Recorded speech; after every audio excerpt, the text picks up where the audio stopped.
ሕዝቡን ከኃጢአታቸው ያድናቸዋልና ስሙን ኢየሱስ ትለዋለህ። ስሙ ኢየሱስ ትለዋለሽ ነው ያላት ለእመቤታችን። ዮሴፍ ሲተረጉምለት ደግሞ ሕዝቡን ከኃጢአታቸው ያድናቸዋልና ስሙን ኢየሱስ ትለዋለህ። ስለዚህ ኢየሱስ ማለት ትርጉሙ ሕዝቡን ከኃጢአት የሚያድን የኃጢአት መድኃኒት ማለት ነው። እንደሚታወቀው ሁሉ በሥጋ ላይ የሚወጣ ቁስል መድኃኒት አለው።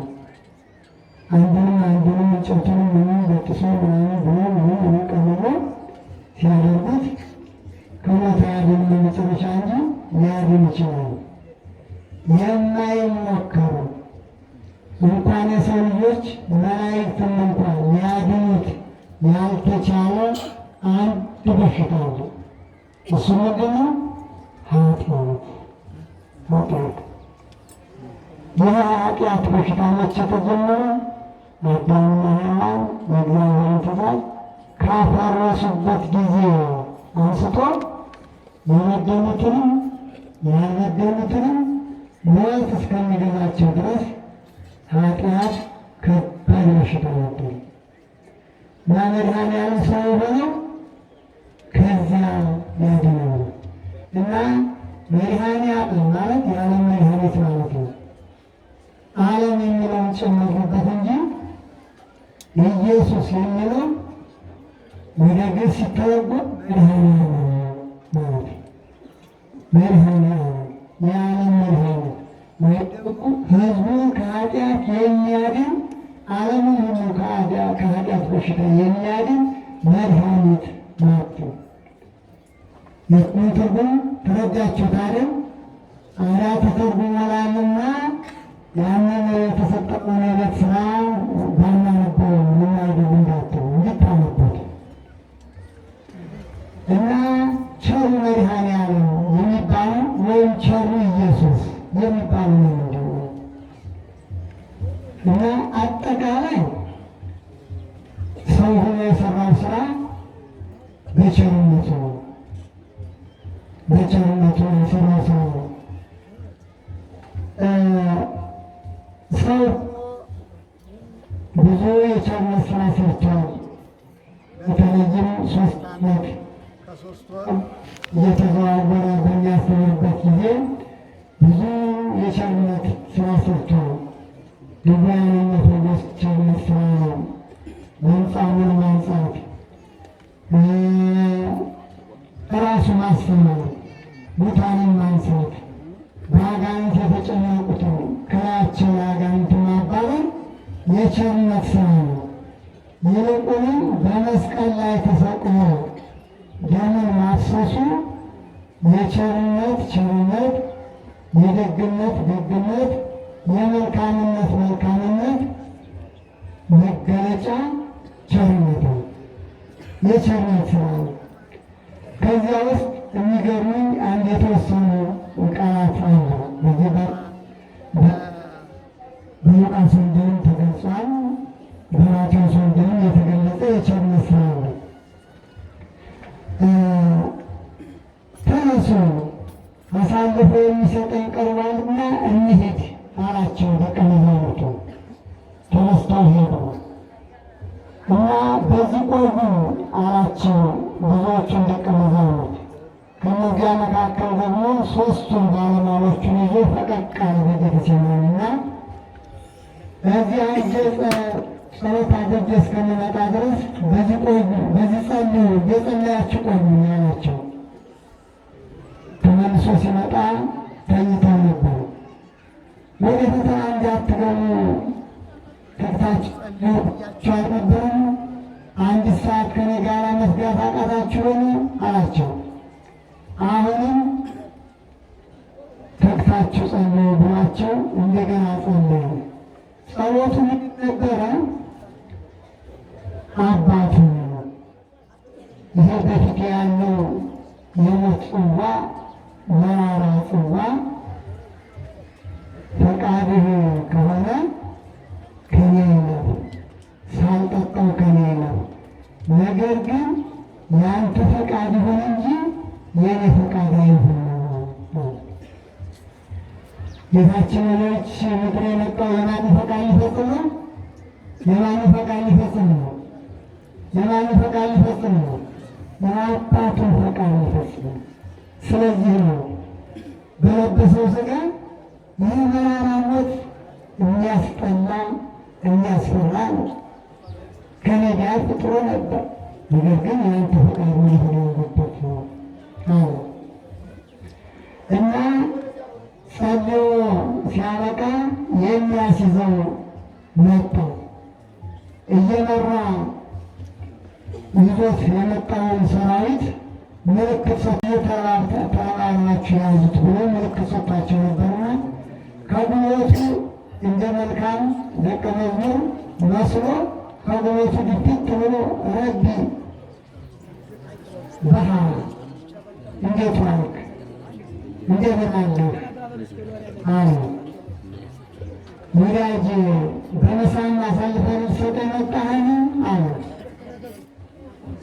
እና በጣም የሚገርመው ነገር በዚህ ጊዜ ከደቀ መዛሙርቱ አንዱ ቅዱስ ጴጥሮስ ሰይፉን መዘዘ ይላል። አሁን የመድኃኒዓለም ቸርነቱን ማሳያቸው ነው።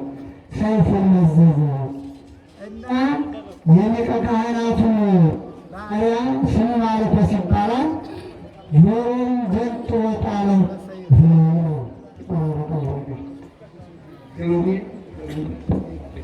ጆሮውን ገነጠለው በሰይፍ ይላል። አሁን የመድኃኒዓለም ቸርነት ተመልከቱ። ጴጥሮስ በሥጋ እያሰበ ነው። በሥጋ ነው እያሰበ ያለው።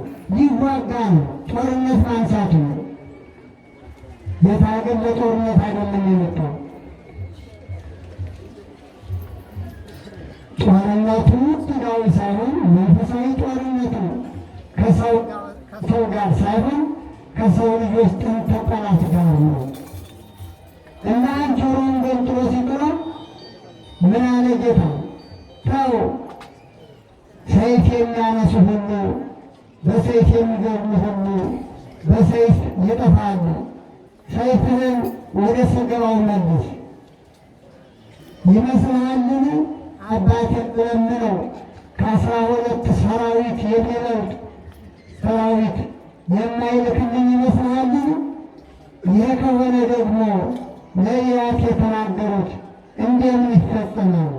ተመለቀ ምስለ ጅቡያ ከአመፀኞች ጋር ተቆጠረ ተብሎ የተጻፈው እንዴት ይፈጸማል? ስለዚህ ውጊያችን ከሥጋ ጋር አይደለም፣ ከመንፈሳዊ ሰራዊት ከሰው ልጆች ጠላት ጋር ነው። ሰይፍህን ወደ ሰገባው መልስ። በሰዎች መካከል ሁልጊዜ ሰይፍ የሚያነሱ ሁሉ መልሰው በሰይፍ ነው የሚጠፉት። የዓለምን ታሪክ መመልከት ይቻላል። ሰይፍ ያነሱ ሁሉ ጥፋታቸው ተመልሶ በሰይፍ ነው። በሰፈሩበት መስፈሪያ ተመልሶ ይሰፈርባቸዋል። እንደፈረዱ ይፈረድባቸዋል። ስለዚህ ሰይፍህን መልስ። ደግሞም ክርስትናው የሚመሰረተው በሰይፍ አይደለም፣ በደም ነው።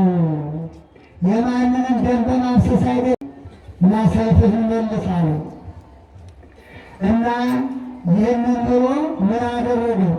የሊቀ ካህናቱን ባሪያ ጆሮ የተገነጠለውን ዳሰሰለት፣ ተመልሶ እንደነበረ ሆነለት። ይሄ ቸር መድኃኒዓለም አያሰኝም? እስቲ ማን ነው ጠላቱ?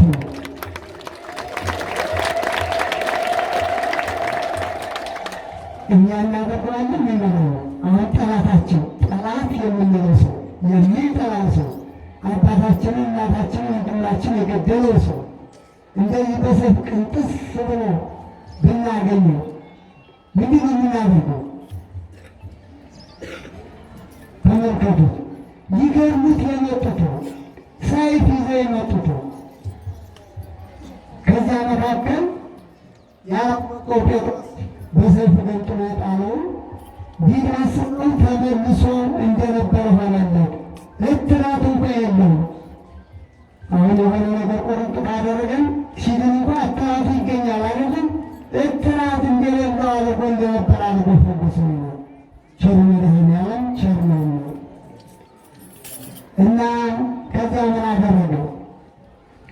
መናህ ተሐሰሱ አላቸው። ማንን ትሻላችሁ? የናዝሬቱ ኢየሱስ ነው አሉት። እኔ ነኝ አላቸው። በዚያን ጊዜ ወደ ኋላቸው እንደተባለ ወደ ኋላ ወደቁ። አሁንም ተነሱ። መናህ ተሐሰሱ ማንን ትሻላችሁ አላቸው። የናዝሬቱን ኢየሱስ እኔ ነኝ። እኔን የምትሹ ከሆነ እነዚህም ተዋቸው። ቸሩ መድኃኔዓለም ደቀ መዛሙርቱ ተዋቸው ይሂዱ። የእነሱ ሞት ምንም ዋጋ የለው። እነሱን ብትገሉ የእኔ ሞት ነው ዋጋ ያለው። እነሱንም ካመናችሁብኝ እናንተንም ዓለሙን ሁሉ ነፃ የሚያወጣ የእኔ ሞት ነውና ደግሞም የተጻፈው ይፈጸም ዘንድ ቀጥሎ ለኖላዊ ወይዘሮ አራዳ መሬቱ እረኛውን እመታለሁ የመንጋዎቹ በጎች ደግሞ ይበተናሉ ብሏልና እነዚህ ተዋቸው ተሰጣቸው ይላል። ከዚያ በኋላ ይዘውት ሄዱ።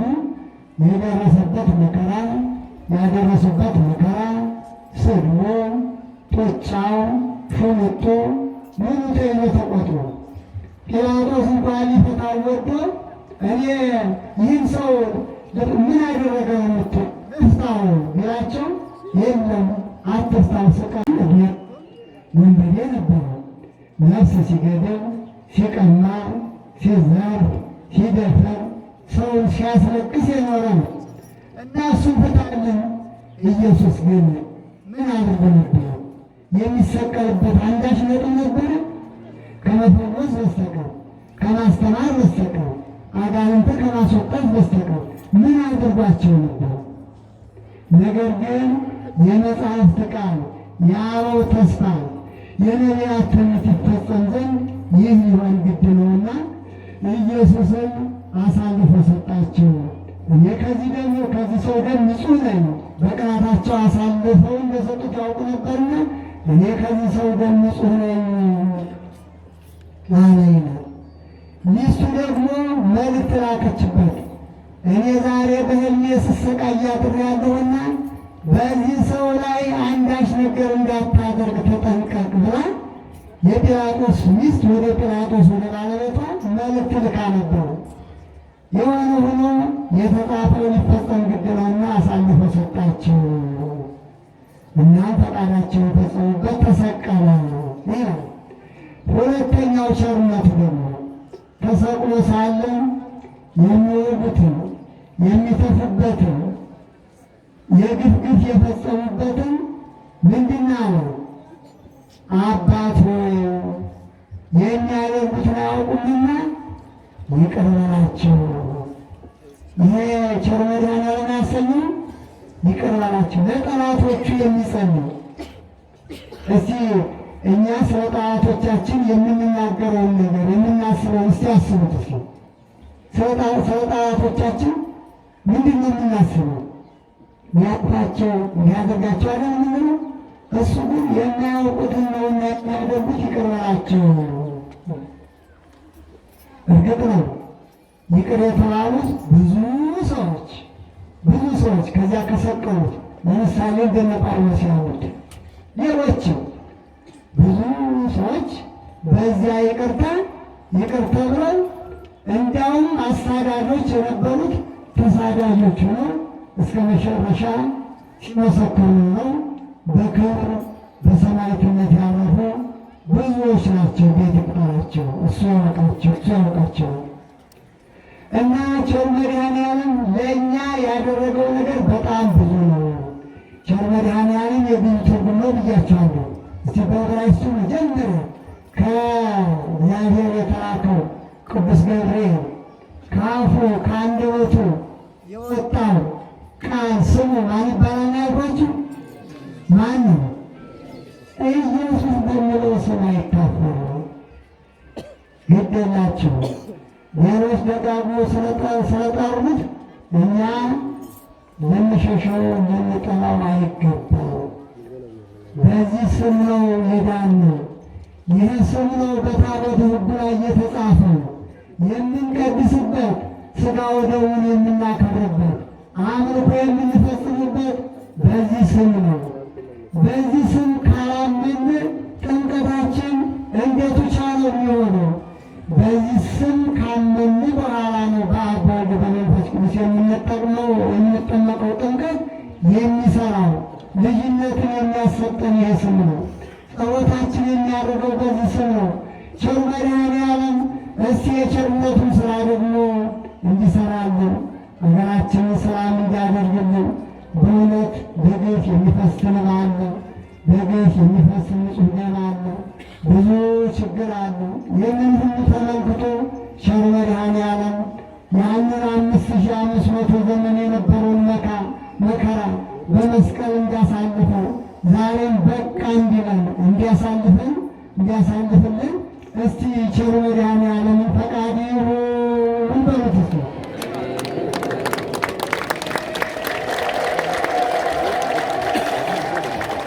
ፈቃዱ ይሁንልን። የቸርነቱን ስራ ይስራልን። ሀገራችንን ፍጹም ሰላም ያደርግልን። የተበተነውን ወገናችንን ይሰብስብልን። በዚህ ቦታ ደግሞ የተጀመረውን ስራ በቸርነቱ ተላልፎ እንዲያስፈጽመን ፈቃዱ ይሁንልን።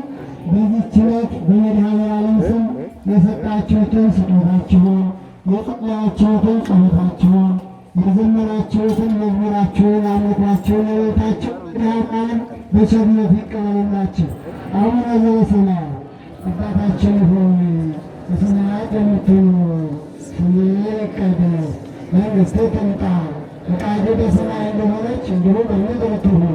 የዕለት እንጀራችንን ስጠን ዛሬ፣ በደላችንን ይቅር በለን እኛ የበደሉንን ይቅር እንደምንል፣ አቤቱ ወደ ፈተናም አታግባን ከክፉ ሁሉ አድነን እንጂ መንግሥት ያንተ ናትና ኃይል፣ ምስጋና ለዘላለሙ። እመቤታችን ቅድስት ድንግል ማርያም ሆይ በመልአኩ በቅዱስ ገብርኤል ሰላምታ ሰላም እንልሻለን።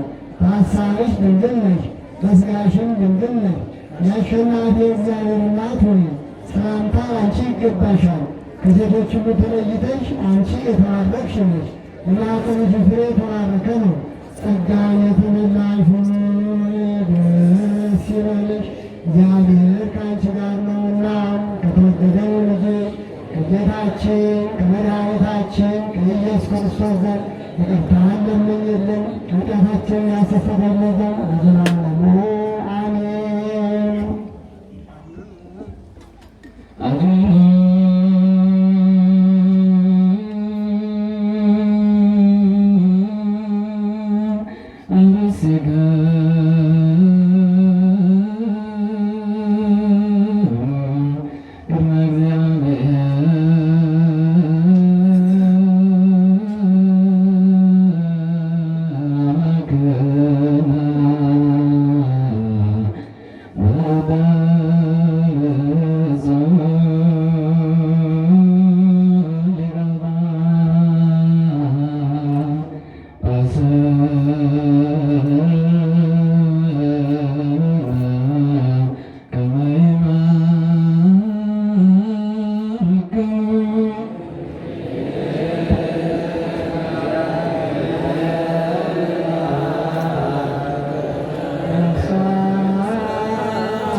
በጌታችን በመድኃኒታችን በኢየሱስ ክርስቶስ በክቡር ደሙ ዋጃ የዛን የመልካት ቅድስት ቤተ ክርስቲያንን ጠብቃ ንጹሕ ወገን ቅዱስ ለሆነ ሕዝብ ያቃተውን ዘንድ ጠራት። በዚች ቅድስት ቤተ ክርስቲያን መጣችሁ ተሰብስባችሁ የጠጣችሁ የጌታችን የመድኃኒታችን የኢየሱስ ክርስቶስን ቅዱስ ሥጋውን የበላችሁ ክቡር ደሙን የጠጣችሁ በማወቅ ወይም ባለማወቅ የሠራችሁትን ኃጢአታችሁን ሁሉ ይቅር ይበላችሁ።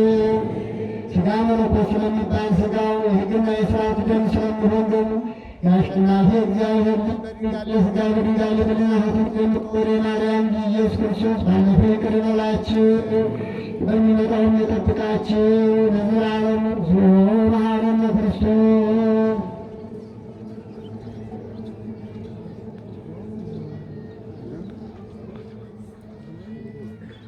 በእንተ እግዝእትነ ማርያም መሐረነ ክርስቶስ